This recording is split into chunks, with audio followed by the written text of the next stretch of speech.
Assalamualaikum warahmatullahi wabarakatuh. Shalom, Om Swastiastu, Namo Buddhaya, Salam Kebajikan.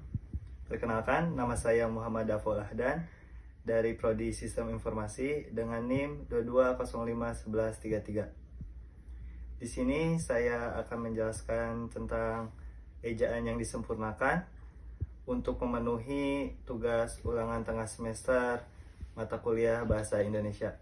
Langsung saja kita ke materinya. Ejaan yang pernah berlaku di Indonesia. Langsung saja kita ke pembahasan materinya. Ejaan yang pernah berlaku di Indonesia yaitu mencakup 5 pembahasan. Pembahasan yang pertama ada ejaan Van Ophuijsen, yang kedua ejaan Swandi, yang ketiga ejaan Melindo, yang keempat ejaan LBK, Lembaga Bahasa dan Kesusastraan, dan yang terakhir ada ejaan yang disempurnakan atau bisa disingkat dengan EYD. Pembahasan yang pertama yaitu ejaan Van Ophuijsen. Pada tahun 1901 ditetapkan ejaan bahasa Melayu dengan huruf Latin yang disebut dengan ejaan Van Ophuijsen. Van Ophuijsen merancang ejaan tersebut dibantu oleh Engku Nawawi dan Engku Ibrahim. Ini merupakan pedoman resmi ejaan pertama yang diterbitkan pada tahun 1901. For your information, bahasa Indonesia waktu itu masih disebut sebagai bahasa Melayu. Bisa ditebak dari namanya. Ejaan ini disusun oleh orang Belanda bernama Charles A. Van Ophuijsen dan dibantu oleh Engku Nawawi, gelar Sultan Mamur, dan Muhammad Taib Sultan Ibrahim. Untuk contoh-contohnya saya akan perlihatkan di slide selanjutnya. Nah, ini adalah contoh dari ejaan Van Ophuijsen. Di sini contoh pertama ada huruf J digunakan untuk menggantikan huruf Y. Seperti contoh pertama ada jang, kedua pajah, dan ketiga saja.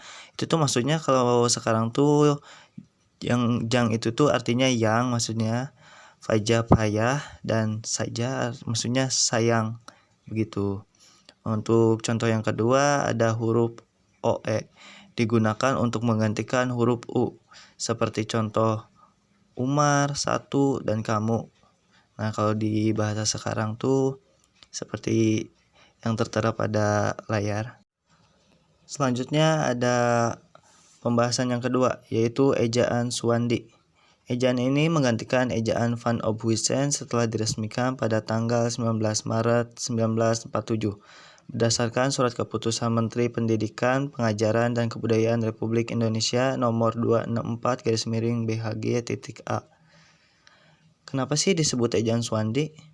Karena penyusunnya adalah Mr. Raden Swandi yang waktu itu menjabat sebagai Menteri Pendidikan, Pengajaran, dan Kebudayaan.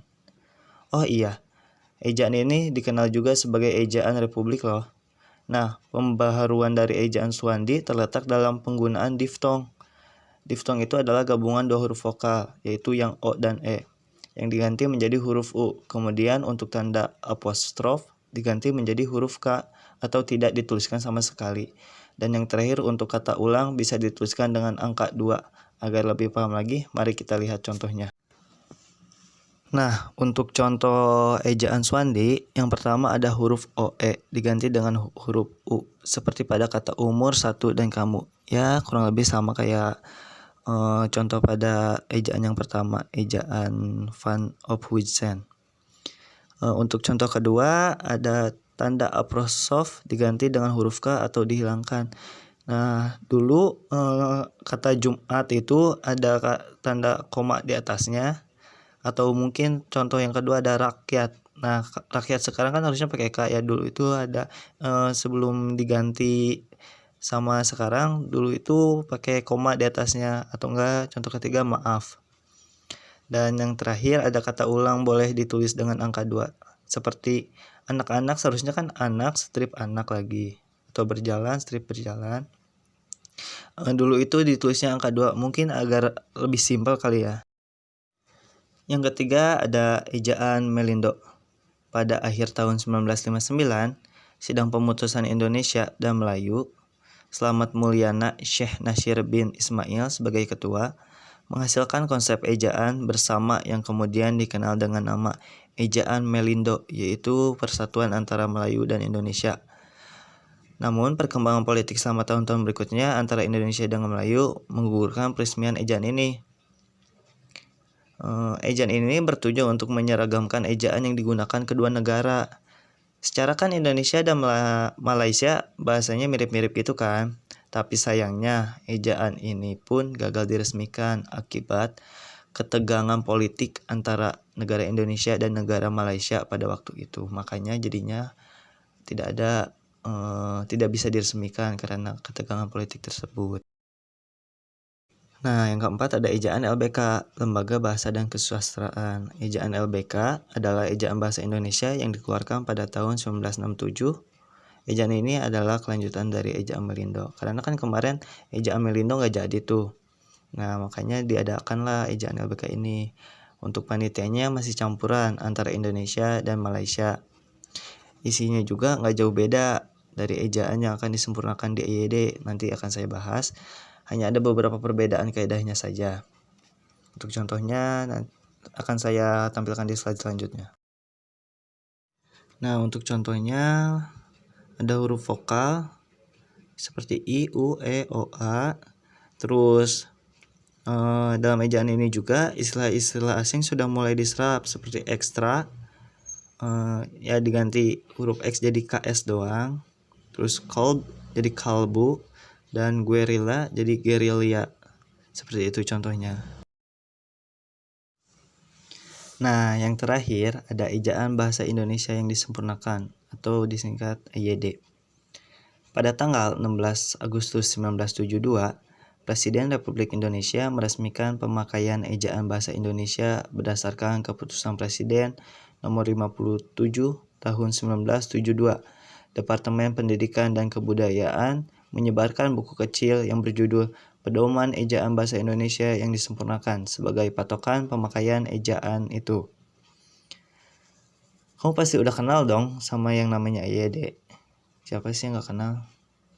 Ejaan ini berlaku sejak tahun 1972 sampai 2015 di antara deretan mantan ejaan di atas. Maksudnya ejaan-ejaan yang sebelumnya seperti ejaan Van Ophuijsen, terus ejaan Suwandi, terus ejaan Melindo, dan yang keempat ada ejaan LBK yang tadi. EYD ini paling awet.